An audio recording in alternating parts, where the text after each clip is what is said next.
بسم الله الرحمن الرحيم habeen wanaagsan daawadayaal ku soo dhawaada wararka caawa qodobada aan idinkugu haynana waxaa ka mid ah Mareykanka oo duqeymo hor leh caawa ku qaaday koonfurta waddanka Iiraan iyadoo xiisadda labada dhinac u dhaxaysa iyo weerarada la isdhaafsanayaan ay kordhayaan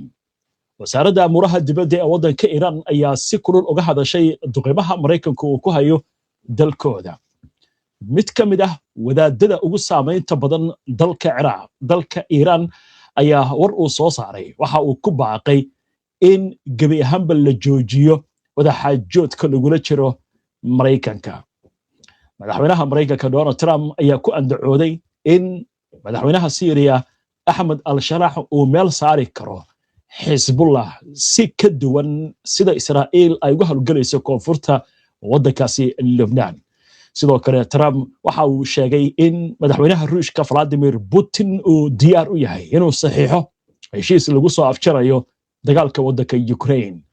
dhamaan wararkan iyo waliba qodobo kale iyo falaqayntii iyo wixii warah ee soo dhaca inta aynu hawada ku jirno ayaan idinkugu soo gudbinaynaa barnaamijka wararka caawa Maxamed Maxamuud Cabdi oo wararkan isku soo duway ayaa barnaamijka inoogu bilaabaya qodobada wararka ugu waaweyn Maxamed wakaaladda wararka ee Maahir ayaa ku waramaysa in duqeyn Mareykanka uu ka geystay goob ka tirsan koonfurta Iiraan oo ah jasiiradda la yiraahdo Hagam warbixinta faahfaahin dheeraada kama bixin jasiiradda la bartilmaamsaday iyo macluumaad dheeraad oo la xiriira waxyeelada iyo cid hadday wax ku noqotay jasiiradda Hagam ayaa ku taala badda gacanka Bershiya waana meel istiraatiijikali muhiim u ah marinka Hormuz waxayna ka mid tahay goobaha muhiimka ah ee maraakiibta shidaalku ay marto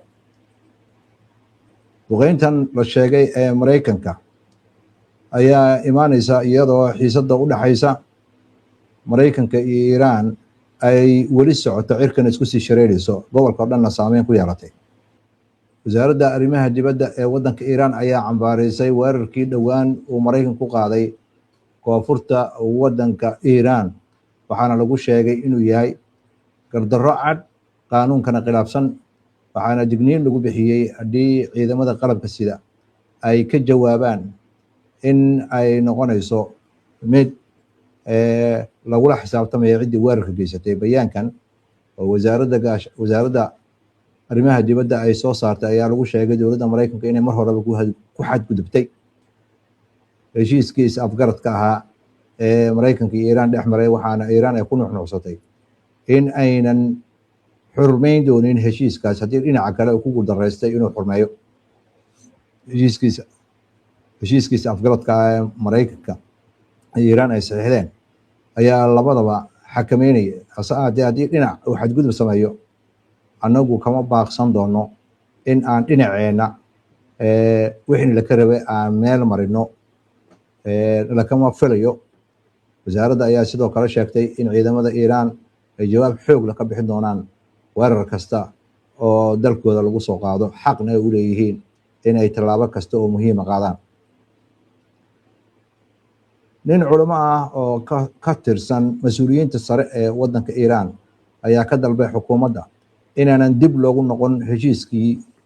lala geliyey waddanka Mareykanka kadib markii madaxweynaha Mareykanka Donald Trump uu ku hanjabay in uu burburinayo xadaarada ama ilbaxnimada waddanka Iiraan haddii Iiraan ay diido inay wada hadallada kusoo noqoto bayaan uu soo saaray Ali Riza Arafi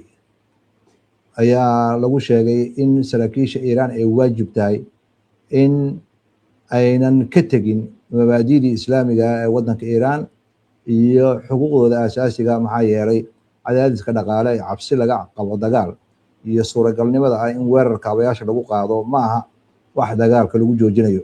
wuxuuna ku baaqay in la soo afjaro wadaxaajoodyada Mareykanka lagula jiro iyo afgaradkii Mareykanka hore loola gaaray Trump ayaa hore digniin uga bixiyey in dowladda Mareykanku ay duqeyn doonto buundooyinka iyo goobaha korontada laga dhaliyo toddobaadka soo socda haddii waddanka Iiraan uu dib ugu soo noqon waayo wada hadallada sida ku xusan qawaaniinta caalamiga in si ula kaca loo beegsado goobo rayid ama kaabayaal rayid ayaa qawaaniintu ay mamnuucayaan waxayna u taagan tahay baa leeyahay dembiyo dagaal. Carafi oo ah xubin ka tirsan golaha khabiirada ee waddanka Iiraan iyo golaha ugu sarreeya ee waddanka Iiraan ayaa waxa uu ahaa hogaamiyaashii waddanka sii waday markii la khaarijiyey hogaamiyaha ruuxiga Cali Khamenei ka hor inta aanan la xurin Mujtaba Khamenei oo ah hogaamiyaha ruuxiga ee waddanka Iiraan. Iiraan ayaa daldashay nin lagu helay in uu lug ku lahaa mudaharaadyada looga soo horjeeday xukuumadda isla markaana dhacay bishii January ee lasoo dhaafay sida laga soo xigtay nidaamka cadaaladda ee waddanka Iiraan. Warbaahinta wakaaladda wararka ee cadaaladda ee waddanka Iiraan ayaa ku waramaysa Maxamed Amini Dehagani in la daldalay kadib markii maxkamadda sare ay ku xukuntay dil daldalaada. Xukuumadda ayaa ku tilmaantay ninkaasi in uu la shaqeynaya cadowga. Dehagani ayaa lagu helay in uu geystay dembiyo aad u waaweyn oo ay ka mid tahay dagaal inuu ilaahay kula jiro iyo in uu fasahaadinayay waddanka Iiraan. Labadaasi dembi ayaa qofkii lagu helo waxaa lagu xukumaa daldalaad. Nidaamka cadaaladda wax faahfaahina kama bixin dacwadiisa iyo markhaati kaca loo helay ninkaasi. Madaxweynaha Mareykanka Donald Trump ayaa sheegay madaxweynaha Suuriya Ahmed al-Sharaa in uu la tacaamuli doono ururka Xisbullah arrintiisa si ka duwan sida Israa'iil hadda hawsha u wado, wuxuuna ku dooday waddanka Suuriya ayaa u dhaqmi doona si ka habboon sida ay Israa'iil u dhaqanto iyadoo laga baaqsanayo in dhismayaasha la dugdumiyo. Isagoo la hadlayay warbaahinta Mareykanka ayaa Trump waxa uu sheegay waxaa Israa'iil ay dani ugu jirtaa inay ciidamadeeda meel kale geysato oo awooddeeda isugu geyso. Waxa uu ku tilmaamay arrinta ka weyn oo ah Iiraan. Al-Sharaa ayaa mar horeba sheegay in Suuriya ayna faragelin ku sameynin arrimaha gudaha ee waddanka Lubnaan. Mowqifkaas ayaa u muuqda inuu ka hor imaanayo hadallada oo Trump hadda jeedinayo.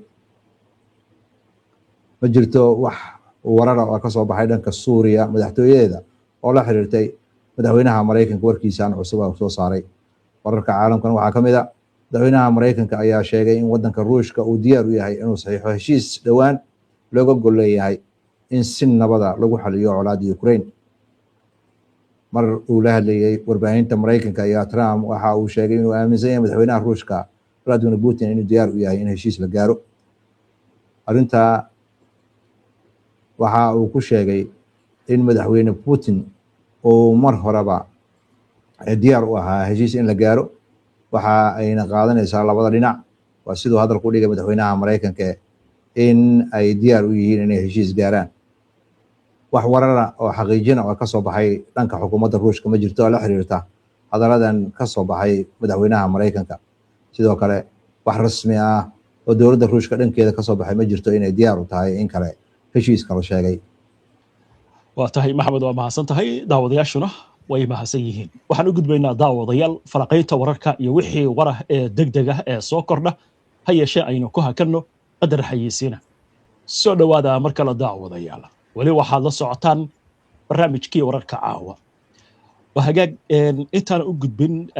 falaqaynta war degdega oo hadda soo dhacay haddii aynu eegno intiina la socotay barnaamijyadeennii maanta waxaan idiin soo gudbinay mas-uuliyiinta waddanka Iiraan oo sheegaya in duqeymihii ugu dambeeyay Mareykanka uu ku baagsaday baqaar qamadiga lagu kaydiyo. hadda taliska dhexe ciidanka Mareykanka ayaa war u soo saaray wuxuu ku andacooday inaysan jirin weerar caynkaasi ah oo ay geysteen oo ay beeninayaan warkaasi dhanka Iiraan ka yimid. waa hagaag waynu arki doonaa wixii arrimahaasi ku soo kordha. Maxamed, waan u imaan doonaa arrimahan xiisadda Hormuus iyo gobolka Bariga Dhexe iyo xaaladaha taagan, laakiin warkan Trump ka soo yeeraya ee la xiriira Ahmed al-Sharaa.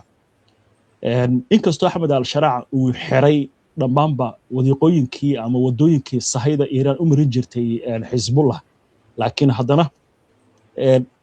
isagoo u adeegaya danaha Israa'iil waddankiisana la haysto oo la ogsoon yahay 70-yadiina in laga haystay buuraleyda Golan iminkana israa'iil ay dhul horle ku darsatay koonfurta ee syria axmed al-sharaac ma u bereeri doonaa dagaal caynkaasi inuu ku qaado xisbullah oo uusan ku guulaysan karin sida la sheegayo su-aashaas waa su-aal xasaasi ah oo laba dhinac taabanaysa waa mare madaxweynaha maraykanka hadalkan uu soo saaraya ee suuriya ku saabsan in ay la tacaamusho lubnaan war cusub maaha axmed sharaac markii uu ka qayb galay shirkii ugu dambeeyey ee nato ay ku lahayd waddanka turkiga ayaa wax laga weydiiyey arrintan wuxuuna sheegay inayna dhexgeli doonin arrimaha gudaha ee waddanka lubnaan haddii dhinaca suuriya aan fiirino suuriya iyada laftirkeeda hadda waxa ay la gabadhacaysaa xadgudubka joogtada ah ay israa'iil ku samaysay xuduudkeeda oo deegaano ka mid ah waddanka galbeedkiisa ayay xoog ku haysataa intaa waxa dheer waddanka suuriya waxa uu ka soo kabanayaa oo dadaal badan lagu bixinayaa sidii waddanka loo howlgelin lahaa dhammaan hay-adihii dowladda culays ku filan ayaa haysta hase haatee madaxweynaha maraykanka mar walba marka uu hadalkan jeedinayo waxa weeye in ay helaan ciidamo dhulka oga dagaalama ma aha keliya arrintan lubnaan xataa iiraan markii dagaalka la geliyey waxyaabaha laga hadlayay waxaa ka mid ahaa in la hubeeyo kurdiyiinta si ay dagaal lugta waddanka iiraan ugu qaadaan arrimahan arrimo cusub maaha waxa weeye dagaalada hadda socda waxa weeye dagaalo waxba la isu reebanaya ma jirto dowladaha waaweyn iyo wadamadan hadda sida iiraan oo kale ama ururkan aan dowligeenu xisbullah waxa weeye xeerarka ay dowladda maraykanku ka filayso iyo nidaamka ay rabto inay ula tacaamusho oo ah inay waxay rabto u yeeriso dad ay ka shaqaynayso maaha khabiiradii arrimahan xoogaalku ahaa ama ha noqoto dadkii mutaqasis ku ahaa arrimaha iiraan ama arrimaha xisbullahna cid ka talagelinaysa lama arko xaaladana waxaad moodaa inay xasaasi tahay waddanka suuriyana sida muuqato isagaa dhib in ku filan ku jira umana muuqato siduu hore hadalka ugu dhigay in uu dhex geliyo dagaal ma dhamaata waa gartay laakiin dhinac kale markaynu ka eegno trump intii uu axmed al-sharaac kula shirayey turkiga toddobaadkii hore cunaqabataynta ayuu qaaday intii ugu dambeysay wuxuu kaloo liiskii loogu yaro wadamada gardaadiye argagixisada uu ka saaray syria arrinkaasi waa arrin weyn marka miyaa la oran karin isaga laftigiisa wax badan baa loo samaynaya dhabarka iyo xoq haddaan aan ku xoqee baa trump kula gorgortami karaa axmed al-sharaac su-aashaas waa su-aal aada u fiican uma badna madaxweynaha waddanka suuriya marka la fiiriyo xaaladda culus ee waddankiisa haysata iyo muddada dheer uu dagaalka kusoo jiray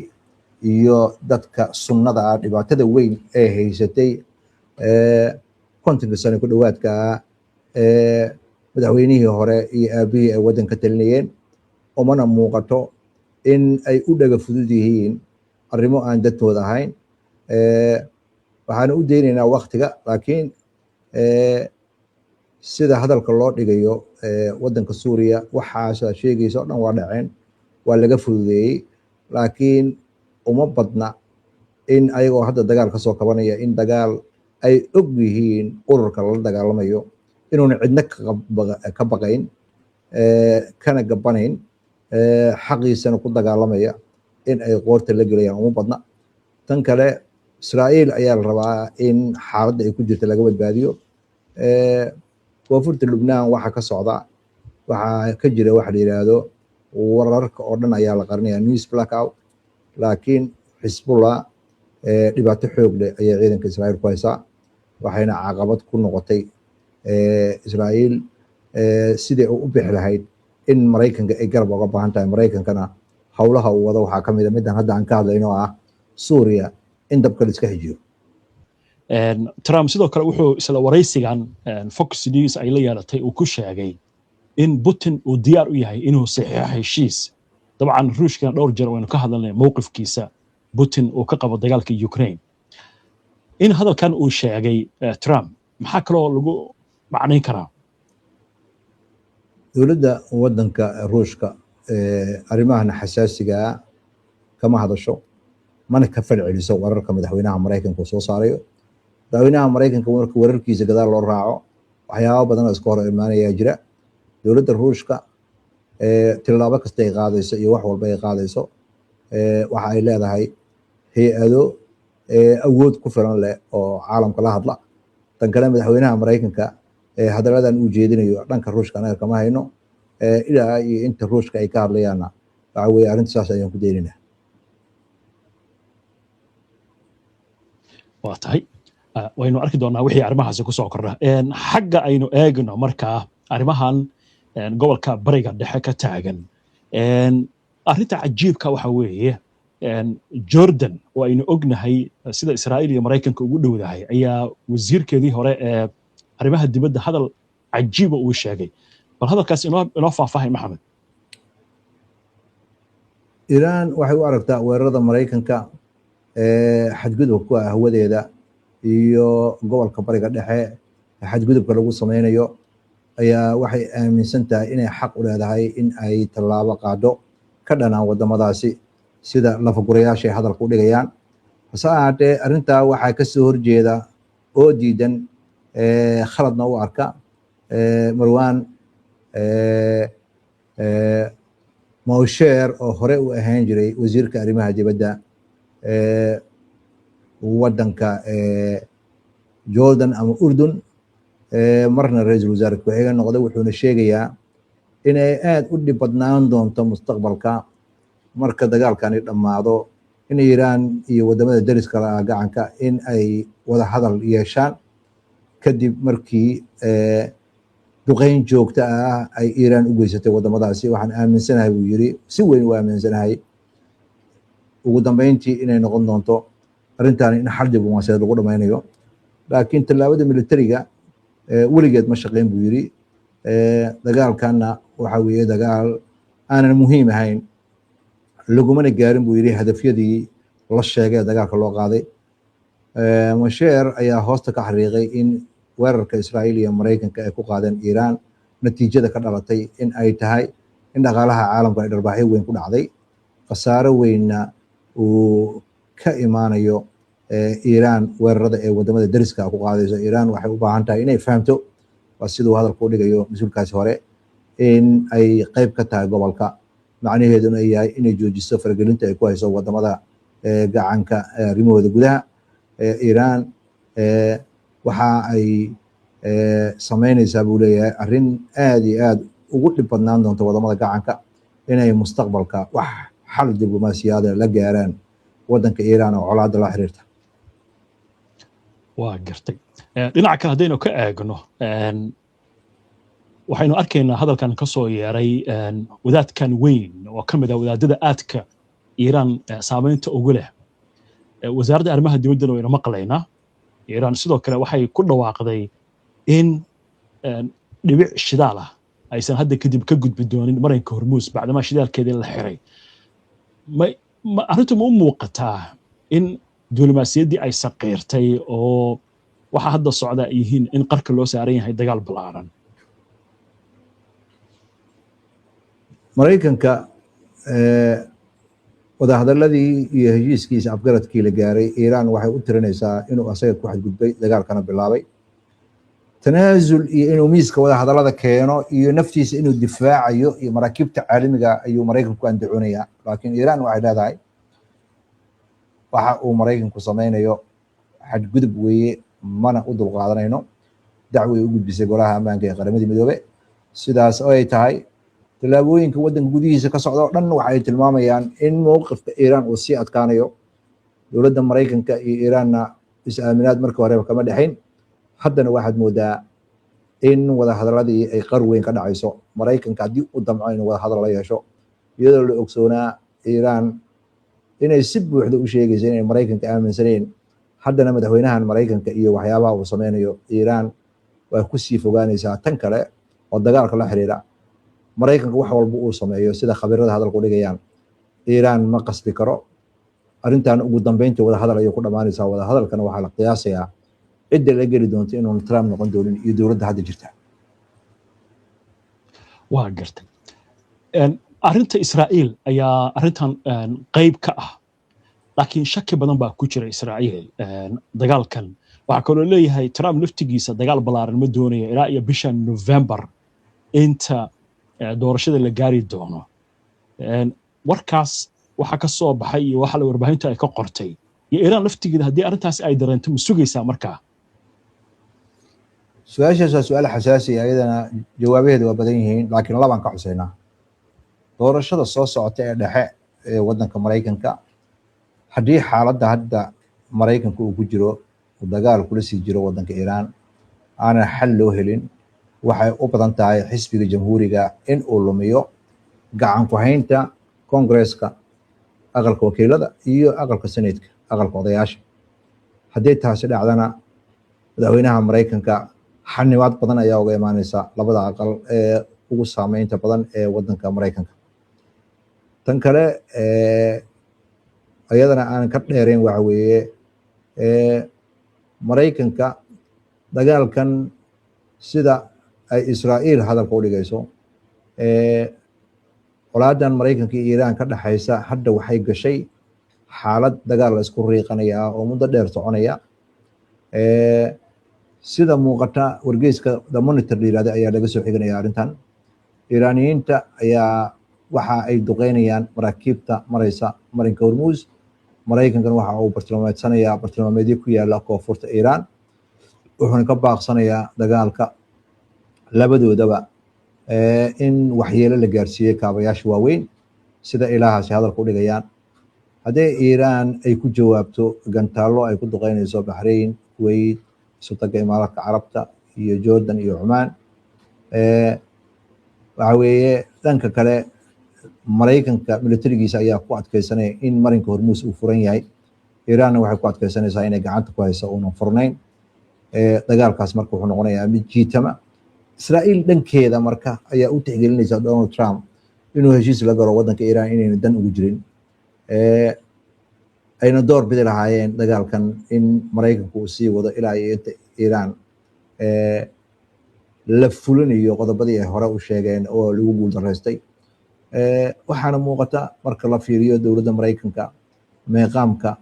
hadda ku sugan tahay iyo xaaladda dagaalka ay ku sugan tahay iyo doorashada soo socota. Trump cadaadis badan ayaa saaran. cadaadiskaasna waxaa muuqata in midda ugu xun uu dagaalku yahay iyo sida ula tacaamul lahaa waddanka Iiraan. Iiraanna xaaladda ma sii fududaynayso inay sii mirqaso mooyaane.